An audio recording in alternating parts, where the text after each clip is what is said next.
여러분들 아시지만 제가 리버티에서 공부했죠. 리버티에서 99년에 제가 유학을 가서 공부하고 2016년에 제가 한국에 귀국을 했는데,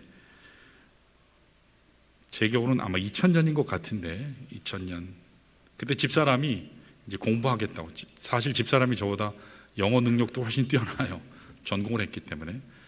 그런데 한 학기밖에 못 다녔어요. 아이가 너무 힘들어하니까. 2000년에 미국 버지니아 린치버그에서 리버티 대학원에서 공부할 때입니다. 큰 애를요 어린이집에 맡겼어요. 그래가지고 공부하니까. 그리고 둘째를 집사람이 임신하고 있었어요. 예지를. 그런데 딸아이가 적응을 못해요. 적응을 잘 하지 못합니다. 하루에도 몇 번씩 전화가 와요. 그러면 집에 올 때마다 달래고 또 달래서, 왜냐하면 얘가 학교를 가야 공부를 할 수 있잖아요, 저희가. 근데 또 다시 전화가 왔어요. 사실은 그날도 큰딸 우리 예영이가 학교 가기 싫은데 억지로 어린이집에 내려놓고 왔어요. 어린이집에 가면 누구만 있죠? 버지니아는 백호주의가 굉장히 강한 지역이라서 다 백인이에요. 다 백인인데 다 말도 안 통하죠. 엄마 아빠도 없죠. 전혀 모르는 곳에 뚝 떨어져 있으니까 애가 공포에 질린 거예요. 또 전화가 와요. 당신 딸 도저히 안 되겠으니까, 도저히 적응을 못하니까 데리고 가라고. 그래서 데리러 갔습니다. 갔더니 눈물 범벅 그냥 코에다가 막 난리가 났어요. 그런데 그 딸이 저를 보자마자 하나님 만난 듯 기뻐하면서 차에 오릅니다. 아빠를 보니까 안심이 된 거죠. 가져갔던 큰 사탕을 입에다 딱 물려주고 뒷자리에서 그러면서 앉아서 큰 소리로 노래를 부릅니다. 평소에 엄마가 한글 비도 동요를 보여줬는데, 한글을 가르치는데 그때 배운 동요예요. 우리 집 강아지는 복술강아지, 학교 갔다 돌아오면 멍멍멍, 소리치며 반갑다고 멍멍멍. 그걸 울면서 부르는데 기쁨의 얼굴로 눈물을 줄줄 흘리면서, 사실 지금 제가 이렇게 편안하게 얘기하지만 그때는 너무너무 힘들었어요. 언어도 다르고 문화도 다르고 사람도 다르고. 지금은 웃으면서 제가 이렇게 얘기하지만 그때는 정말 고통스러웠어요. 그래서 우리 집사람이 이러면서까지 내가 공부를 해야 되나, 그러면서 그때 포기했어요. 포기해서 남편을 위해서만 내가 헌신한다, 자녀들만 위해서 헌신한다. 여러분 아시지만 지난 5월 11일 날 수요일이죠. 서울 구로구 아파트 앞길 거리에서 60대 남성이 사망했습니다. 그런데 그분이 17분 동안 사람에게 구타를 당했는데, 17분 동안 CCTV로 촬영한 걸 나중에 보니까 17분 동안 그 사람이 두들겨 맞았는데, 그때 지나간 행인이 몇 명이었냐면 54명이었어요. 단 한 사람도 그 사람을 구해주지 않았어요. 단 한 사람도 그 사람에게 다가가지 않았어요. 이게 지금 우리나라의 상황이라는 겁니다. 피해자의 간절한 구원의 마음을 알아주는 사람이 한 사람도 없다는 사실이에요. 여러분, 오늘 이 시대에 우리에게 필요한 것이 그리스도의 마음인 줄 믿습니다. 주님의 마음이에요. 저는 여기에서 하나님의 심정을 이해하게 됐습니다. 아하, 하나님도 그러셨구나. 하나님의 형상으로 창조한 인간이 죄악으로 말미암아서 하나님을 등지고 악한 영에 사로잡혀 있으니까 누가 죽어도 관심을 갖지 않아요. 하나님 마음이 그러셨겠구나. 창조주 하나님은 우리를 원래 기쁨의 자리에, 축복의 자리에, 평안의 자리에, 친밀한 교제의 자리에 우리를 두셨는데, 죄로 말미암아서 지독한 죄악의 얼매임과 사망 권세의 결박에 묶인 인생이 되므로 그것을 볼 때마다 하나님이 얼마나 가슴이 아프셨을까. 저는 딸을 보면서 전혀 모르는 곳에 뚝 떨어져서, 사람도 모르고 언어도 모르고 엄마 아빠는 어디로 갔는지 알 길은 없고 공포에 질린 그 딸을 보는 심정이, 이게 하나님의 심정이구나, 그렇게 생각이 됐어요. 그래서 어거스틴이 고백하기를, 하나님은 이 우주에 나 하나 있는 것처럼 나를 사랑하신다. 우주에 나 하나 있다 해도, 죄인된 나 하나 있다 해도 하나님 아버지는 아들 예수를 기꺼이 보내실 것이다. 그렇게 고백한 것이 바로 이거구나 깨닫게 됐습니다. 사랑하는 여러분, 오늘 이 시대에 우리에게 가장 필요한 것이 하나님 사랑인 줄 믿습니다. 그 사랑은 변치 않는 사랑입니다. 그 사랑은 다함이 없는 사랑이에요. 인간의 사랑과 다릅니다. 그 사랑은 전부를 내어주는 사랑입니다. 그래서 아들이라도 내어주신 겁니다. 오늘 본문 말씀은요, 초대교회 찬송시다 그렇게 얘기해요. 특별히 이것을 많은 학자들이, 성서학자들은 사도 바울이 삽입했다라고 그렇게 이야기합니다. 사도 바울이 썼다고 생각하지 않고요. 그래서 오늘 본문의 내용은 이 땅에 사람으로 오신 성육신하신 하나님 사랑, 하나님의 아들의 사랑의 그 희생, 그리고 사랑의 드림에 관한 내용이 바로 오늘 본문이에요. 하나님 사랑, 아들의 희생, 그 드림, 그 내용이 오늘 본문입니다. 시카고에 굉장히 유명한 기자가 있었는데 그를 위해서 끊임없이 기도하면서 그를 구원하기 위해서 굉장히 애를 쓴 한 분이 있었어요. 그가 교회에 나왔어요. 복음을 들었어요. 다 믿어지는데 하나님이신 그분이 어떻게 죄덩어리인 인간이 되셔서 올 수 있으시냐. 성육신 하신 사건 도저히 안 믿어지는 거예요. 하나님께서 인간을 사랑하시고 나를 사랑하셔서 구원하신다는 하나님 말씀의 진리는 내가 깨닫게 되는데, 이해가 되는데, 그런데 하나님이신 그분이 어떻게 인간이 될 수 있냐는 거예요. 거룩하신 그 하나님이 어떻게 죄인된 나와 같은 몸으로 이 세상에 그 거룩하신 절대자가 올 수 있으시냐. 이건 도저히 있을 수 없는 일이다. 자기 이성으로 논리로 도저히 받아들일 수 없다고 믿지 못합니다. 시간이 지나는데도, 1년이 지나는데도, 2년이 지나는데도 못 믿어요. 그래서 그분이 예수를 마음속에 구주로 영접을 못해요. 본인도 괴로웠어요. 믿어지지 않는 거예요. 믿고 싶은데 안 믿어지는 거예요. 자, 그런데 그러던 어느 날 비가 한참 오는데 시카고에도 아파트 빌딩이 있거든요. 아파트 빌딩에 살고 있는데 자기 집에 이 창문 틈으로 길을 잃은 이 참새 한 마리가 비를 피해서 들어온 거예요. 아마 참새 무리에서 이탈해서 들어온 것 같습니다. 사람이란 존재를 아마 얘가 처음 봤나 봐요. 참새가 놀래가지고, 참새가 어찌나 놀랬는지 이 시카고 기자를 보자마자 혼비백산 도망칩니다. 이리 날고 저리 날고. 참새는요, 아파트를 빠져나가려고 안간힘을 씁니다. 이 기자분도 어찌하든지 이 참새를 구하기 위해서 창문 쪽으로 이렇게 끌려고 막대기로 유도하려고 하는데, 그때마다 참새가요, 창문에 도달하지 못하고 도망치고. 참새는 이 막대기를 보는 순간 어떻게 느꼈을까요? 자기를 죽인다고 느낀 거예요. 이리 도망가고 저리 도망가고. 이 기자분이 너무 답답하고 안타까웠어요. 그래서 그때 그가 외쳤습니다. 야, 참새야, 거기가 아니고 저기에 창문이 있어. 저리로 가야 돼. 그렇게 외치는 순간 번개처럼 깨달아지는 것이 있었습니다. 아하, 그렇구나. 하나님께서 이래서 인간이 되셨구나. 아무리 말씀해도, 아무리 이야기해도 인간이 이해하지 못하니까, 거기 가면 죽어, 그대로 가면 네가 지옥불이야, 영원 불못이야, 아무리 이야기해도 이해하지 못하니까, 소통하지 못하니까 인간의 눈높이로 내려오셔서 사람이 되어주셨구나. 이게 하나님 사랑이구나. 무릎 꿇고 하나님 앞에 감사했어요.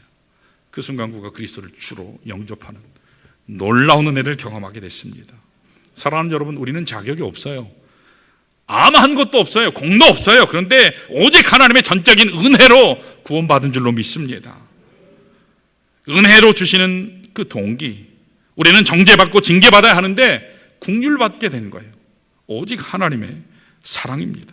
그 하나님의 마음을 그린 것이 오늘 본문 내용이에요. 여러분, 기독교는 종교가 아니에요. 제가 은혜 만남에서 굉장히 말씀 많이 드리는데, 기독교는 종교가 아니에요. 그럼 뭐예요? 기독교라고 그러잖아요. 사람들이 편의상 얘기하니까 기독교라 하는 거죠. 여러분, 일반 종교는 인간이 하나님을 열심히 찾아가는 노력이에요. 발버둥이에요. 자기 사회에 대한 두려움 때문에 인간이 창조해낸 것이 종교예요. 그래서 man-made, 인간이 만든 거예요. 그런데 우리가 믿는 하나님은 그게 아니에요. 우리가 믿는 하나님은요, 그 하나님께서 종의 형체를 버리시고 이 땅 가운데 내려와 주셨어요.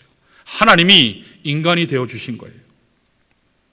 계시의 종교는요, 다른 종교하고 달라요. 계시의 종교는요, 이렇게 자신을 열어서 보여주시는 거예요. 하나님이라는 존재는요, 인간이 각기 찾아갈 때 각기 다른 모습으로 자기들이 기억해요. 그러나 하나님은 한 분이신 줄로 믿습니다. 그 하나님이 이 땅 가운데 내려오셔서 내가 바로 여호와야 라고 보여주시기 전까지는 우린 절대로 하나님을 제대로 정확하게 바르게 알 수 없습니다. 이게 계시라고 하는 겁니다. 그래서 요한복음 14장 6절에서 말씀하시죠. 우리 인생의 곤경을, 자녀들의 곤경을 돌이키는 해답은 예수밖에 없다. 예수께서 이르시되 내가 곧 길이요 진리요 생명이니 나로 말미암지 않고는 아버지께로 올 자가 없느니라, 그렇게 선포하신 겁니다. 저는 여기에 오늘 자녀 교육과 교회 교육의 핵심이 있다고 믿습니다. 우리 교육의 핵심은요, 십자가인 줄로 믿습니다. 십자가가 드러나야 돼요. 십자가로 가면 우리 자녀가 살 것입니다. 그래서 오늘 여기 본문에 의하면 십자가 사건은 두 가지예요. 비움이고 드림이에요. 이 둘의 공통점은 뭐냐? 자발적이라는 거예요. 어째 예수 그리스도께서 나에게 찾아오셔서 나의 인생의 모든 문제, 이 죄악의 현실의 문제를 십자가로 없애시고 무력화시키실 수 있었을까? 그것은 대신 죽어주는 십자가 희생 때문입니다. 드림 때문입니다. 그래서 우리가 살 수 있었던 거예요. 십자가가 없이는 우리는 살 길이 없습니다. 인간 최대 곤경을 돌이키게 하신 것은 십자가의 은혜예요. 사랑하는 여러분, 이 십자가만큼 축복된 사건이 없습니다. 십자가를 통해서만 우리가 하나님을 만날 줄 믿습니다. 십자가를 통해서만 사망 권세를 깨뜨릴 줄로 믿습니다. 십자가를 통해서만 영원한 죄의 문제를 해결할 수 있어요. 십자가를 통해서만 참된 자유를 얻습니다. 참된 기쁨을 얻어요. 생명을 얻어요. 한 번을 살아도 가치 있는 삶을 살게 되는 것입니다. 그러므로 여러분, 어떤 경우에도 십자가 앞으로 나아가시기를 축원합니다. 자, 오늘 본문을 통해서 어떻게 하면 우리가 마지막 골든타임이라고 할 수 있는 이 때에, 제가 자주 말씀드리죠. 앞으로 20년 후면 한국교회 90% 주일학교가 없어질 거라고. 주일학교만 없어진다는 게 아니라 그러면 학생부 청년부도 없다라는 얘기예요. 20년이요. 마지막 골든타임. 시간을 놓치면 결코 회복할 수 없습니다. 이 마지막 골든타임이라고 할 수 있는 이때에 약한 문화를 거슬러서 점점 하나님을 떠나가는 이 세대를 향한 위대한 멘토들이 되고 스승이 되고 교사가 어떻게 하면 우리가 될 수 있을까? 어떻게 하면 예수 닮아 한 번을 살아도 가치 있게 살 수 있을까? 우리 아들, 딸들에게 보람 있는 삶, 이것이 가장 가치 있는 삶이야. 영광 돌리는 삶을 우리 자녀들에게 잘 물려줄 수 있을까? 이 사실에 대해서 오늘 본문을 통해서 우리가 나누기를 원합니다. 특별히 오늘 교사 주일이에요. 여러분, 교사는 특정한 어떤 분만 교사가 아니라 부모된 우리 모두가 교사인 줄 믿습니다. 성도들 모두가 교사가 돼야 됩니다. 자, 첫 번째로 우리 따라할까요? 자기 비움이 필요하다. 여러분, 자기 자신을 내려놓아야 상대의 아픔과 고난을 보게 돼요. 내가 내려놓지 않으면 여러분, understanding이라는 말이 있어요. 그게 무슨 말이죠? 내가 그 사람의 입장까지 이렇게 아래로 내려가 주는 거예요. 그래야 그 사람과 소통합니다. 그 사람을 이해할 수 있어요. 하나님의 성육신 사건이 바로 그거예요. 그 하나님께서 하나님 입장이 아니라 피조물이지만 죄인인 나의 입장에서 내려와 주신 거예요. 그게 인카네이션이에요. 소통해 주시기 위해서, 하나님과 우리 사이를 중보해 주시기 위해서, 연결해 주시기 위해서 중보자로 오신 것이 바로 성육신 사건이에요. 예수가 없이는 결코 하나님 앞에 갈 수 없어요. 그리스도의 이름이 아니면 하나님께 우리가 기도할 수 없어요. 우리가 만인 제사장이라고 하는 것은 예수 덕분에 가는 거지 내 이름, 내 능력으로 할 수 있는 게 아니에요.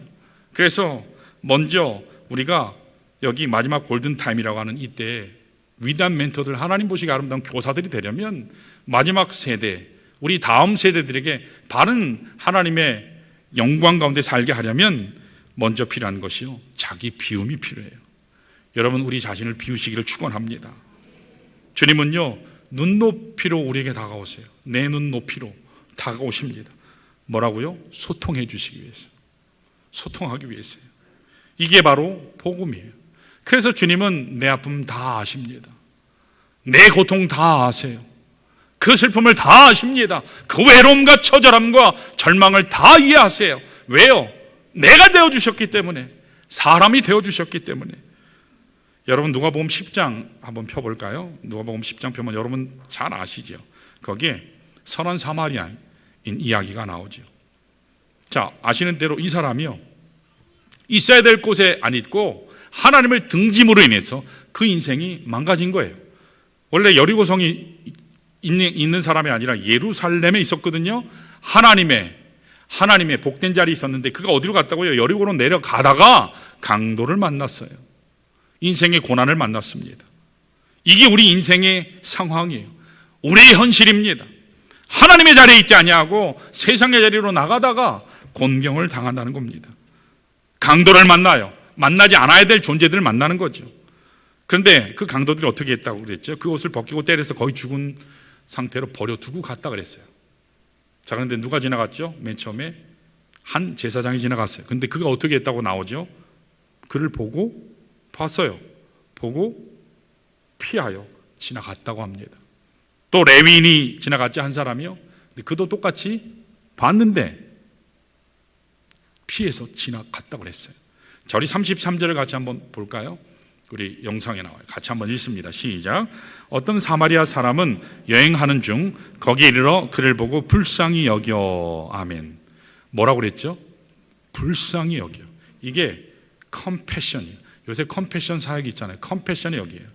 이게 형용사하면 compassionate, 열정적으로 그 사람의 입장이 되는 거예요.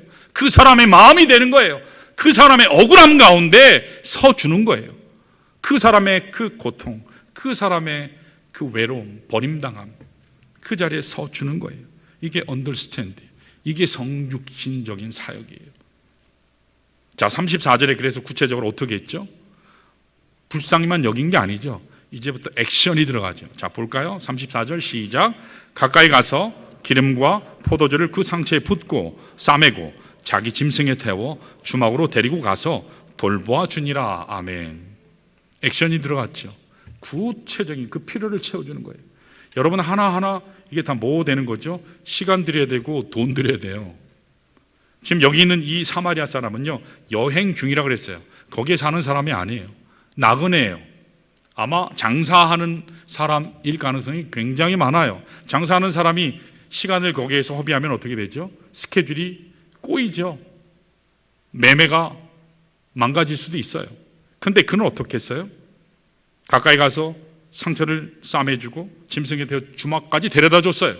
자, 거기서 끝나지 않죠. 35절 볼까요? 같이 한번 읽습니다. 시작. 그 이튿날 그가 주막 주인에게 데나리온 둘을 내어주며 이르되 이 사람을 돌보아 주라. 비용이 더 들면 내가 돌아올 때 갚으리라 하였으니. 아멘. 끝까지 책임지는 모습이 보이죠. 여러분, 끝까지 책임지고 나면 우리가 보통 어떤 유혹이 있죠? 나를 드러내고자 하는 유혹이 있잖아요. 근데 여기 그 어디에도 보면 자기 드러내지 않아요. 자기 이름 기록하고 있지 않아요. 오직 하나님만 영광 받으시도록 하나님께만 나가는 모습이 있어요. 이 사람은요, 밤새도록 간호했어요. 이튿날이라 그랬잖아요. 그리고 주막 주인에게 자기가 있는 돈을 다 내어준 것 같아요. 데나리온 둘, 남자가 하루 종일 일해서 벌 수 있는 돈이 한 데나리온이죠. 이틀 동안 번 돈을 다 투자했어요. 다 그를 위해서 내주었어요. 그러면서 뭐라고 그랬죠? 또 이 사람을 돌봐주라고. 내가 돌아오는 길에 부비가 더 들면, 비용이 엑스트라로 더 들면 내가 다 갚을 거라고. 끝까지 책임지죠. 그러면서도 이 사람은요, 어때요? 자기 드러내지 않죠. 제가 요새 그 주일학교, 학생부, 청년부 사역을 한국교회 대표적으로 부흥하는 교회들을 한 3개 교회를 보고 있어요. 서울의 창동교회, 거창의 중앙교회, 그리고 군산의 드림교회, 미국 조지아에 있는 노스포인트 교회, 4개 교회를 제가 요새 관찰하고 있어요. 연구 중에 있어요. 그런데 군산 드림교회가 지금 주일학교가 몇 명이냐면 2,600명이 모여요. 주일학교만 2,600명, 교사가 450명. 저희 다 아까 세보셨어요? 교사 몇 명인가요? 맞아요, 20명. 관심 있으신 분이에요. 뭐 나왔든지 말든지 뭐 하든가 말든가 20명이에요. 근데 몇 명이라고요? 430명. 기가 막힌 교회지. 근데 그 교회도 우리 교회 사정이랑 뭐 그렇게 다르지 않았어요. 그런데 거기에 보면 놀라운 사건이 왜 부흥하느냐 관찰을 해보니까 거기 있는 분들이요 이 주님의 마음을 가지고 있어요. 그리스도의 심장을 가지고 있어요. 그러면서 그리스도의 심장으로 중보자의 기도, 중보의 기도를 뜨겁게 해요. 자, 그 중에 예비군 중대장으로 일하시는 지금 교사 선생님이 계세요. 가진 것도 배운 것도 외모도 별로예요. 매력이 전혀 없어요. 연세도 꽤 많아요. 아마 50대인 것 같아요. 50대 선생님에게 주일학교가 가나요? 안 가요. 안 가요. 그게 일반적일 거예요. 근데 이분에게 한 가지가 있었어요. 그것은 뭐냐면 그 어린 영혼들을 마음에 품는 거예요. 주님의 마음으로 품고 그들의 마음을 이해하는 거예요. 그 아이들의 입장으로 이렇게 understand, 내려가는 거예요. 그런데 반편성하는 그 시즌만 되면 재미있는 사건들이 벌어져요. 수많은 선생님들이 있거든요. 그런데 많은 학부모들이 우리 주일학교 담당 사역자에게, 교역자에게 와서 이야기해요. 이번에는 우리 애 저 선생님에게 좀 배치해달라고. 저기 그 예비군 선생님 그분의 애 반에 우리 아이 좀 되게 해달라고. 그렇게요. 청탁이 막 들어온대요. 청탁이요. 여러분 왜 이런 일이 벌어질까요? 그래서 많은 교사들이 그 비결을 물었어요. 어떻게 선생님 아이들이 선생님을 그렇게 좋아합니까? 이 반이요 굉장히 커요. 그래서 계속 분가하고 그래서 반이 계속 확장돼서 이 선생님의 제자들이 그 주일학교 교사들이 많대요. 그러면서 이렇게 얘기하셨어요. 핵심은 반 아이들을 위한 기도입니다. 기도입니다. 저는 새벽 기도 나갈 때마다 반 아이들을 위한 기도 노트를 가지고 가요. 한 페이지에 한 명씩 아이들의 이름을 기도 적고 거기에 기도 제목을 적습니다. 근데 처음에는 한 줄 적기도 힘들었대요. 근데 시간이 지나면서 새벽 기도할 때마다 아이들 이름을 한 사람 한 사람씩 불러가면서 기도하는데 시간이 지나면서 반 아이들을 향한 기도 제목이 늘어나더래요. 처음에는 한 줄이었는데 두 줄, 세 줄, 나중에 반 페이지, 한 페이지 꽉 차 있어요. 그래서 책 전체가 아이들을 향한 기도 제목 전체를 채우면서 반 아이 한 명당 노트 한 페이지에 기도 제목을 갖게 되고 그 아이를 위해 간절히 계속 기도하는 것이 저의 노하우예요. 그거 외에는 없습니다. 한마디로 이분이 그렇게 부흥하는 비결은 기도로 중보자가 돼서 하나님께 이끄는 것, 그거 하나밖에 없다는 거예요. 그 아이들과 기도로 소통하는 거예요. 처음에 한 줄이었지만 시간이 지나면서 나중에 그 노트에는 아이들을 향한 관심, 아이들을 향한 사랑, 아이들을 향한 축복으로 가득 차는 그런 기도가 됐다는 겁니다. 그러니까 아이들이 변하지 않을 수가 없죠. 누구에게 맡기니까요? 성령께 맡기니까. 성령께서 역사하신 겁니다. 그래서 스승의 날이 되기만 하면 아마 오늘도 그런 것 같아요. 날이 되기만 하면 떠났던 각지의 제자들이 다 찾아온대요. 선생님 감사합니다. 선생님 감사합니다. 사랑하는 성도 여러분, 오늘 우리들도 이런 교사 되시기를 축원합니다. 될 수 있습니다. 어떻게 해요? 예수의 마음을 품으면 될 줄 믿습니다. 그래서 예수의 마음, 이 마음 품으면 하나님 앞에 우리가 영혼 구원의 귀한 사역을 잘 이뤄낼 줄로 믿습니다. 여러분 주님의 마음으로 섬기시길 축원합니다. 주님의 눈으로 아이들을 바라보시기를 바랍니다. 이 험한 시대에 우리들의 자녀들과 우리에게 맡겨진 영혼들을 예수의 마음으로 잘 섬기시기를 바랍니다. 자, 마지막 한 가지는요. 따라할까요? 자기 드림이 필요하다. 자, 우리 8절 한번 읽어볼까요? 8절에 이렇게 나와요. 같이 읽습니다. 시작. 사람의 모양으로 나타나사 자기를 낮추시고 죽기까지 복종하셨으니 곧 십자가에 죽으심이라. 아멘. 예수님께서는요 비우신 것으로 마치지 아니하시고 자기 자신을 어떻게 했다고요? 드림으로 십자가에서 죽어주셨습니다. 여러분 왜 예수님께서 자기 자신을 십자가에 들이셔서 죽어주셨을까요? 한 가지예요. 여러분과 저를 사랑하셨기 때문입니다. 사랑하셨기 때문에 죽어주실 수 있었어요. 우리 따라해 볼까요? 사랑하면 일하게 됩니다. 아멘. 여러분, 사랑하면 일하게 돼요. 사랑하면 헌신합니다. 사랑하면 희생하게 돼요. 여러분, 우리 부모들이 자녀들을 위해서 무엇을 해줄 때 따지면서 하나요? 아니요, 따지지 않아요. 조건이 없어요. 왜 그렇게 하죠? 사랑하니까. 사랑하면 희생해요. 자녀들에게 주는 거 아까워하는 부모 있나요? 없어요. 아까워하면 그건 부모가 아니에요. 우리 부모들이 자녀들을 위해서 무엇을 사줄 때 아깝나요? 전혀 아깝지 않아요. 힘들게 일해도 자녀가 잘 먹으면, 건강하면, 행복하면 하나도 힘이 안 들어요. 왜요? 사랑하니까. 사랑하면 안 힘들어요. 사랑하면 일하게 됩니다. 거창중앙교회라고 있는데 잠깐 소개하면 거기는요, 부모들이 교사로 거의 헌신을 많이 해요. 거창중앙교회는 교회 소유 차량이 거의 없대요. 그러면 아이들을 어떻게 모아올까요? 여기에는 주일학교가 1000명이거든요. 주일학교, 초등학교가 4000명인데 거창 지역에. 그런데 4분의 1이 이 교회를 나온대요. 모든 성도의 차량이 주일마다 동원된대요. 자발적으로.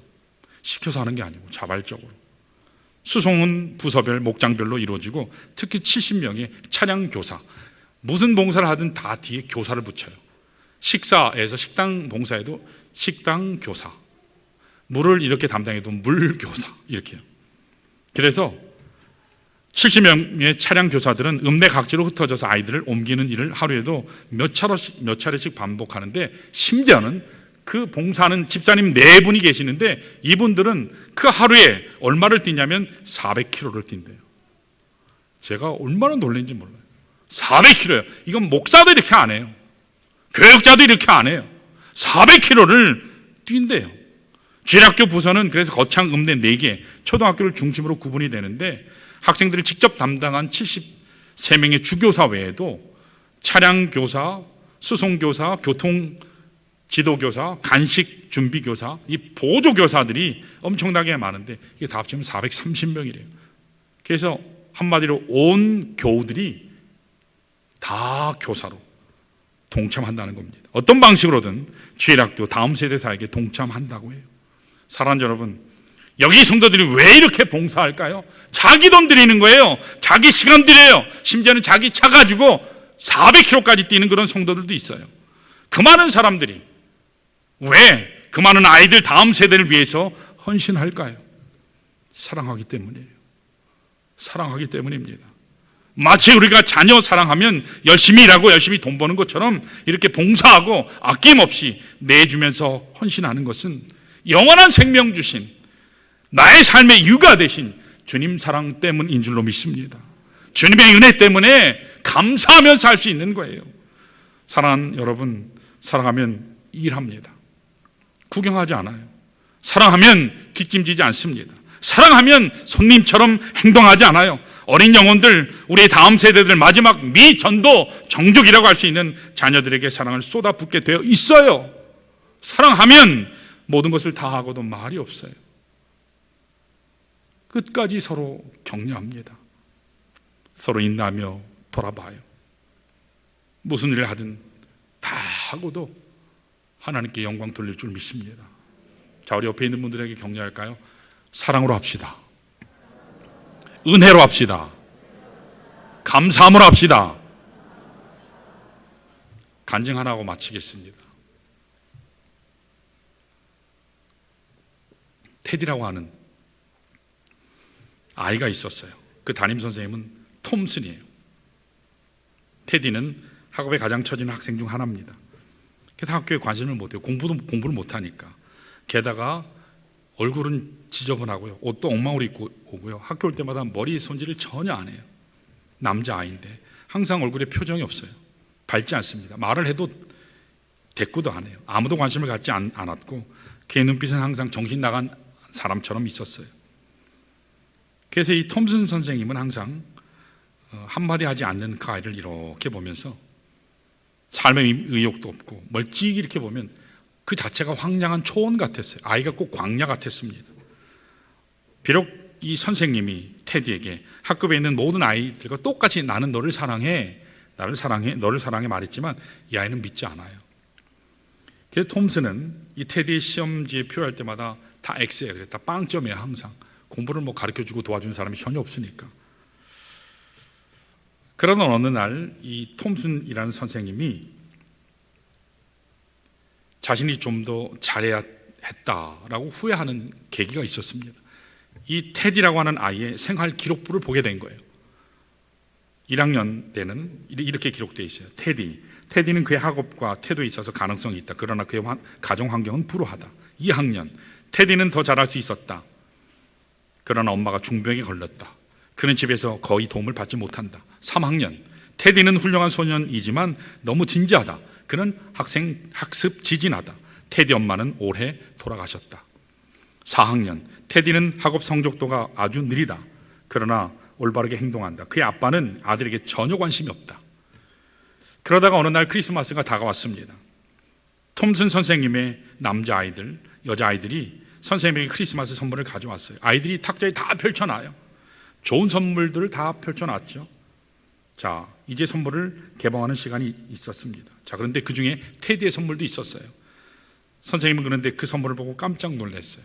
왜냐하면 다른 아이들은 화려한 예쁜 포장지에 있었는데 이 테디의 선물은 브라운색이 있죠. 이렇게 브라운색이요. 봉투. 그 페이퍼로 누런 종이로 쌓여 있었습니다. 그리고 거기다가 스카치 테이프로 대충 봉했어요. 그 속에 짤막한 글이 있었습니다. 톰슨 선생님을 위해서 테디가. 톰슨이 테디의 선물을 열었을 때 반짝반짝 빛나는 이 라인석, 전 잘 모르겠는데 보조 다이아몬드 같이 이렇게 만든 브로치가 있나 봐요. 근데 브로치도 그나마 장식은 다 떨어졌습니다. 반쪽은 어디 가고 없는 그런 몰골이 형편없는 브로치였어요. 그리고 아주 싸구려 향수 병에 하나 들어 있었습니다. 같은 반 아이들이 그걸 보자 막 키득키득 웃어요. 저걸 선물이라고 가져왔냐? 그러면서 아이들이 비웃습니다. 그러나 톰슨 선생님은 아무 말 없이 그 브로치를 가슴에 달고 향수를 발목에 묻히면서 그러면서 많이 묻혔어요. 아이들이 냄새 다 맡을 수 있게, 향기를 맡을 수 있게. 그러면서 애들에게 얘기합니다. 얘들아, 이 향수 너무 냄새 좋지 않니? 향이 너무 좋아. 그렇지 않니? 다른 아이들도 선생님을 따라했어요. 와, 향기 좋네. 향기 좋네. 탄성을 지릅니다.